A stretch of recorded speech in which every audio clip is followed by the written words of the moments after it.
इनका देश के लिए कोई लेना देना नहीं है। और हमारी पीढ़ी सौभाग्यशाली है, हमने अयोध्या में रामलला के दर्शन, रामलला को भी भव्य मंदिर में विराजमान होते हुए देखा है और करतारपुर कॉरिडोर को भी हमने भव्य रूप में दर्शन करते हुए देखा है। 26 दिसंबर की तिथि को वीर भारत दिवस के रूप में मनाने का गौरव हमें प्राप्त हुआ है। मैं तो पहले से ही यूपी में जब आया, आने के बाद से ही मैंने 26 दिसंबर की तिथि को वीर बाल दिवस के रूप में मनाना प्रारंभ कर दिया। और यूपी में तो मुख्यमंत्री आवास में ही हम लोग गुरु ग्रंथ साहब को सिर में लेकर के जाते हैं, वहीं कीर्तन कराते हैं और बहनों भाइयों वहीं पे वीर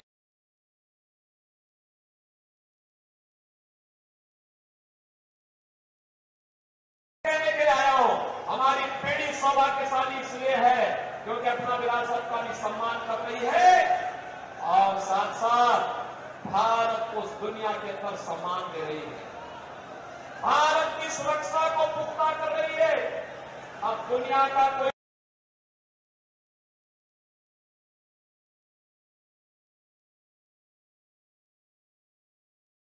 होते, याद करिए पहले अलग अलग जगहों पर, कभी दिल्ली, कभी मुंबई, कभी अहमदाबाद, कभी चेन्नई, कभी हैदराबाद, कभी अयोध्या, कभी काशी, एक जगह जगह आतंकी विस्फोट होते थे। हम जब उस समय की कांग्रेस सरकार से कहते थे कि भाई आतंकवाद से लड़ो, आतंकवादियों को मुंहतोड़ जवाब दो, फिर कहते थे आतंकवादी सीमा पार के, सीमा पार का कह करके बहाना टाल जाते थे। आज आप देखते होंगे आतंकवाद समाप्त, नक्सलवाद देश के अंदर समाप्त, मोदी जी के नेतृत्व में सुरक्षा का बेहतर वातावरण। और अब तो आतिशबाजी करते करते कभी कोई पटाखा जोर से फट जाए तो पाकिस्तान पहले सफाई देता, कहता साहब मेरा हाथ नहीं है, क्योंकि इसे मालूम है ये नया हिंदुस्तान है, छेड़ेगा नहीं, लेकिन अगर कोई छेड़ेगा तो उसको छोड़ेगा भी नहीं।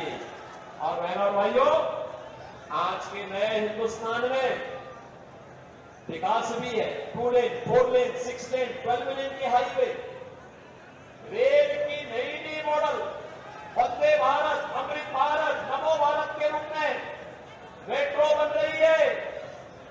IIT, IIM, AIIMS, IIT, NIT और वर्ल्ड क्लास यूनिवर्सिटी का एक संचार देश के अंदर फैल रहा है। हर घर नल की योजना से हर घर को शुद्ध पेयजल उपलब्ध करवाने का कार्य है। तो बहनों और भाइयों, गरीबों के लिए 80 करोड़ लोग फ्री में राशन की सुविधा का लाभ प्राप्त कर रहे हैं।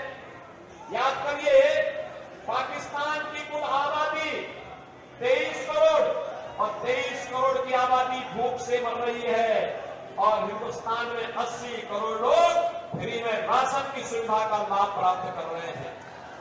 पाकिस्तान की जितनी आबादी है, इससे बड़ी आबादी को मोदी जी ने 10 वर्ष में गरीबी रेखा से ऊपर खुशहाल जीवन जीने के लिए आगे बढ़ाया है। 60 करोड़ लोगों को 5 लाख रुपए का मुफ्त स्वास्थ्य कार्ड की, आयुष्मान कार्ड की सुविधा मोदी जी ने दी है। और मोदी जी ने कहा है 4 जून को फिर एक बार जब मोदी सरकार बनेगी तो बहनों और भाइयों 70 वर्ष से ऊपर के प्रत्येक बुजुर्ग को 5 लाख रुपए प्रतिवर्ष स्वास्थ्य के लिए कार्ड उपलब्ध होगा, जिससे वह अपना परिवार का खर्चा बचा सके और मुफ्त में उपचार करवा सके। किसान को किसान सम्मान निधि, हर गरीब के घर में शौचालय और बहनों और भाइयों हर घर में उज्ज्वला योजना का कनेक्शन भी। 4 करोड़ गरीबों के मकान बने हैं। मोदी जी ने कहा है जितने गरीब बचे होंगे इनके भी मकान बनेंगे और अगले 5 वर्ष में सबको एक एक मकान देंगे। बहनों भाइयों, आज तो मैं आपसे कहने के लिए आया हूं, ये विजय सांपलाती हमारे बीच में है। मैं पंजाब की धरती में कहना चाहता हूं, अयोध्या में रामलला विराजमान बाद में हुए। पहले अयोध्या के एयरपोर्ट का नाम महर्षि वाल्मीकि के नाम पर किया गया। इंटरनेशनल एयरपोर्ट हमने अयोध्या में बनाया, महर्षि वाल्मीकि के नाम पर एयरपोर्ट का नाम रखा। विजय सांपलाती हमारे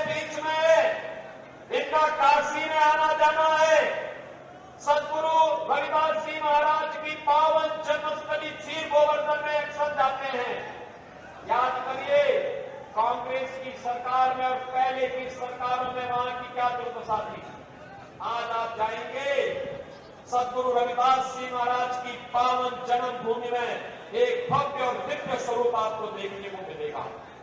और बहनों और भाइयों, मैं आज आपसे यही कहने के लिए आया हूं, एक तरफ भारतीय जनता पार्टी सम्मान, सुरक्षा, विकास, विरासत को आगे बढ़ाने का काम कर रही है, गरीबों का कल्याण कर रही है, और दूसरी तरफ कांग्रेस और आम आदमी पार्टी का ये गठबंधन, जो गठबंधन नहीं बल्कि आम आदमी पार्टी तो देश के अंदर पहली पार्टी है जिस राजनीतिक दल के खिलाफ भी चार्जशीट दाखिल हो रखी है। ये दागी पार्टी बन चुकी है। ये भ्रष्टाचार के खिलाफ खड़ी हुई थी, लेकिन इसके 1 दर्जन नेता भ्रष्टाचार के मामले में जेल के अंदर सड़ रहे हैं या फिर बेल पे बार छूट करके जनता के सामने अपने साफ गोली की सफाई देने के लिए मजबूर हुए हैं। बहनों भाइयों, ये लोग बोलते क्या थे, आज इन्होंने पंजाब के हाल क्या कर दिए हैं। आज पंजाब में ड्रग माफिया, भू mafia, sand mafia, gallon mafia, ये सभी आज पंजाब में हावी हो गए हैं। पंजाब की भावनाओं के साथ खिलवाड़ कर रहे हैं, भारत की सुरक्षा के साथ खिलवाड़ कर रहे हैं।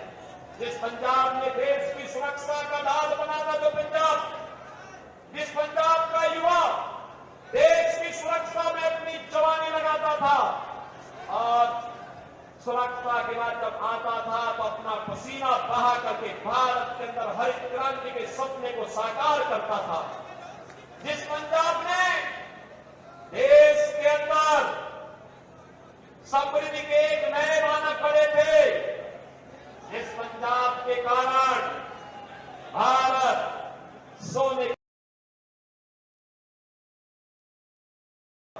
जो पंजाब हमारे गुरुओं की भक्ति और शक्ति का पुंज बनकर के भारत की सुरक्षा का ढाल बना था।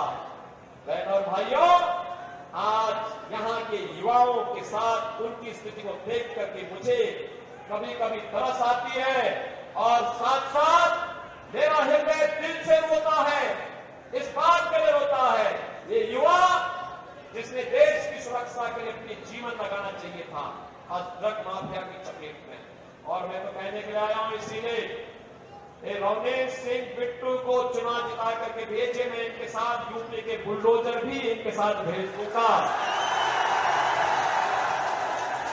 इनके साथ भेज दूंगा मैं, और इसलिए भेज दूंगा जिससे यूपी का बुलडोजर लेकर के यहाँ के माफियाओं को वो वैसे ही रोकने का काम करेगा जैसे हमने यूपी के अंदर किया है। यूपी के अंदर आपने माफियाओं को अब कहीं खड़े होते हुए देखा है क्या?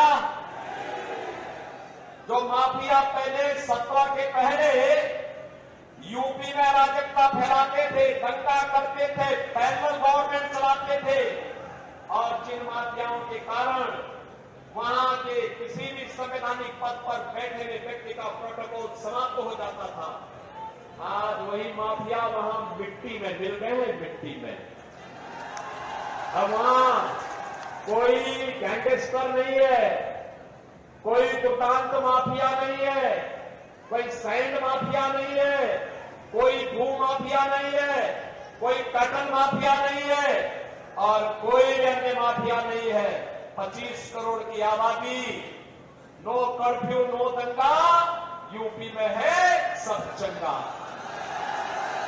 और यही कहने के लिए आए हैं, एक बार बिट्टू को चुनाव जिता करके भेजिए, अगली सरकार पंजाब में हम बीजेपी की लेकर के आएंगे, माफियाओं पर रोकने का काम करेंगे। ज्यादा नहीं 48 घंटे का समय चाहिए बीजेपी को। 48 घंटे के अंदर पंजाब और गुरुओं की भूमि को माफिया मुक्त करके गुरुओं की वाणी की भूमि बनाने का काम भारतीय जनता पार्टी कर रही है।